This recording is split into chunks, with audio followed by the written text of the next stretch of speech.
Fellowship of the Broken, Making Sense of 12-Step Recovery by Angelo. Chapter 30. The Power of Fellowship. Following publication of the Big Book in 1939, the Fellowship grew quickly, with new meetings being started in towns across America. Given that these meetings were independent and were comprised of alcoholics at various stages of recovery, it's not surprising that all sorts of issues arose. The problem was how to maintain a cohesive approach to recovery without creating a centralized bureaucracy. It took 7 years of experience through problem solving and dispute resolution to arrive at a set of 12 traditions that would assure the future continuity of the Fellowship. These 12 traditions were written by Bill Wilson and were first published in April 1946. They are based on spiritual principles and were moulded in the fierce heat of AA experience. In many ways, they are a more important contribution to recovery than the 12 steps, because without an ongoing fellowship, there would be no individual recovery. The spiritual principles encapsulated in the 12 traditions are unity, group conscience, no discrimination, group autonomy, carrying the message of recovery, independence, financially self-supporting, non-professional, no formal organization, no opinions on outside issues, attraction rather than promotion, and anonymity. The emphasis on anonymity is often misunderstood.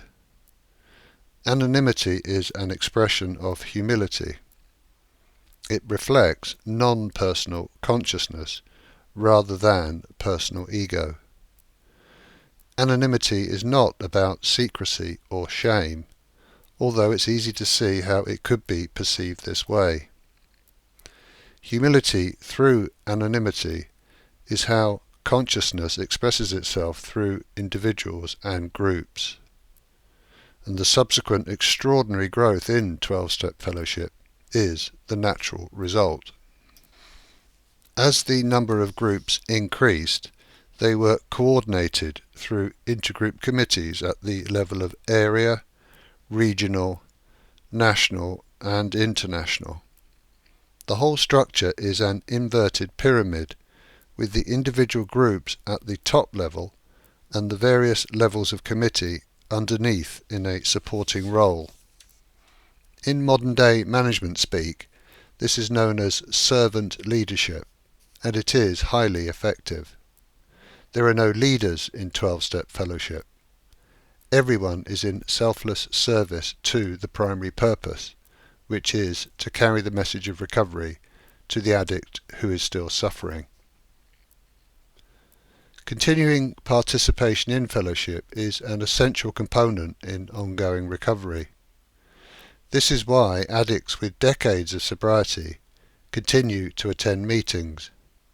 It's all about being of service. Each group is autonomous, yet ideally operates under the guidance of the 12 traditions. The meetings vary in terms of format and depth of spiritual understanding, but generally speaking, they create a powerful effect because they work on multiple levels. Firstly, the meetings provide a safe place for addicts to spend time with others who understand and who are supportive.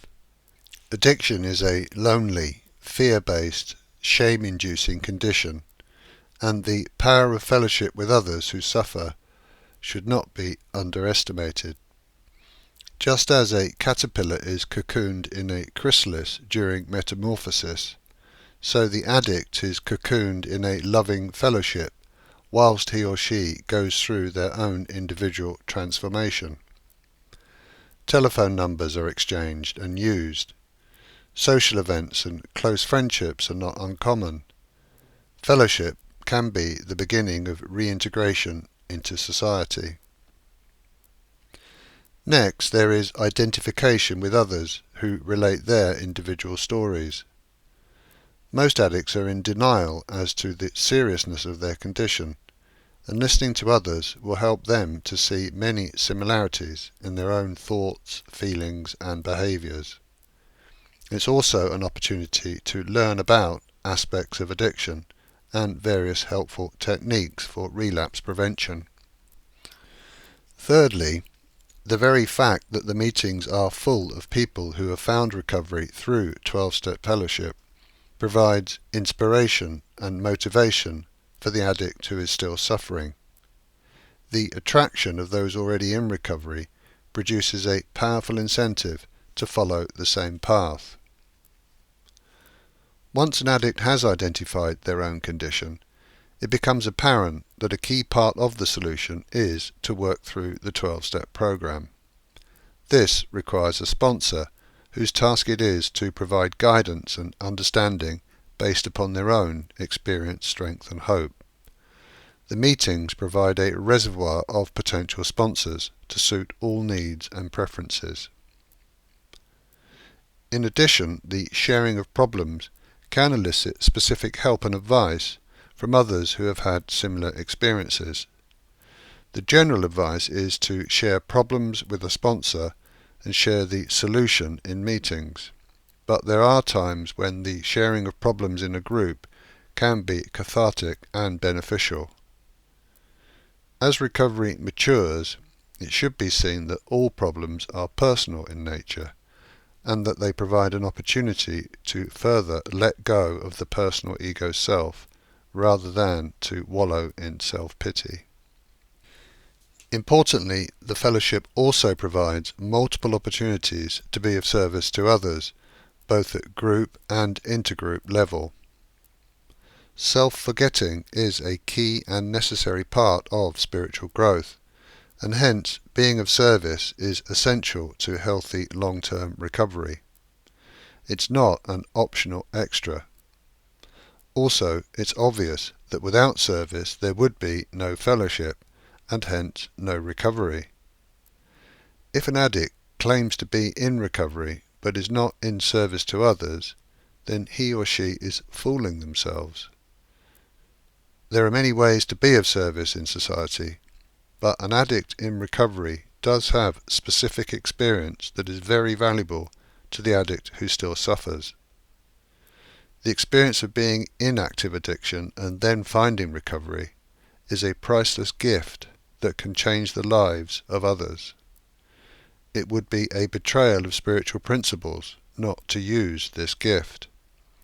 Such withholding can only be the influence of a selfish, personal ego mind, and that in itself is an indication of the progress yet to be made. Celebration is always good for motivation, and meetings provide the platform for acknowledging progress. Cakes are a traditional way to celebrate, and some meetings provide embossed coins or chips to mark sobriety milestones. Whilst these celebrations are all very positive, it's important to remember that length of sobriety is not the measure of recovery. The true measure is the shift in balance from human to being, or from ego mind to universal mind.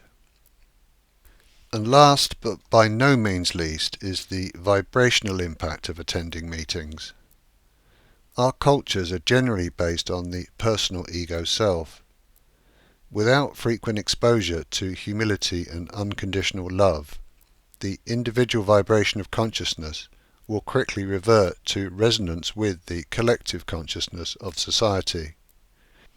We are swimming in it every day, and it can drag us down. In this respect, 12-step meetings have similarities to the vibrational influence of satsang. When the ice cube of personal ego self is repeatedly placed in the warm water of 12-step fellowship, then it gradually begins to melt with no effort. There's no need to understand or say anything at all. Just being in the presence of other human beings who are humble, honest, open-hearted, compassionate and loving will naturally raise the vibration of an addict who is still firmly trapped in the limited, restricted bondage of the personal ego mind. Many who attend meetings find them to be an uplifting experience without really understanding why this happens. The experience, though, is beyond doubt. Given how powerful this vibrational influence can be, it is incumbent upon the regular group members to imbue the meeting with spiritual principles and appropriate words and actions. Given the potentially fatal nature of addiction, such words and actions can sometimes be a matter of life and death. It's important to acknowledge that 12-step fellowship meetings do vary in spiritual quality. Any meeting at any time will consist of a group of addicts from varying backgrounds and at various stages of recovery. The specific composition of any meeting, week to week, will influence the general tone. There can be unhelpful words and actions as well as good. There can be disruptions and disputes. We're dealing with brokenness, and sometimes brokenness can give rise to the negative aspects of the human ego. Generally speaking, though, those members with longer-term recovery are able to handle such situations, and such occurrences are the exception rather than the rule, and the vast majority of meetings are extremely positive and beneficial. So, 12-step fellowship meetings are not a group of addicts getting together in a church hall to secretly brainwash others into some form of doctrine. Recovery is a serious matter, and the combination of the 12 steps and 12 traditions is a tried and tested methodology that works. It's a shame that success rates are not higher, but the process does work if the program is followed effectively and the spiritual principles are practiced regularly. Failures arise mainly due to misunderstandings. Often an addict is not able to grasp quickly enough how and why the program works. Alternatively, there is too much fear around the process of transformation, or, having made a start, the experience of metamorphosis becomes too uncomfortable. There are many other traps, which I will cover in a later chapter, but overall it must be conceded that the success rates are low compared with the wisdom and efficacy of 12-step recovery. There's no humility without brokenness, and there's no recovery without humility. 12-step meetings truly are a fellowship of the broken, and this turns out to be their greatest strength and source of power.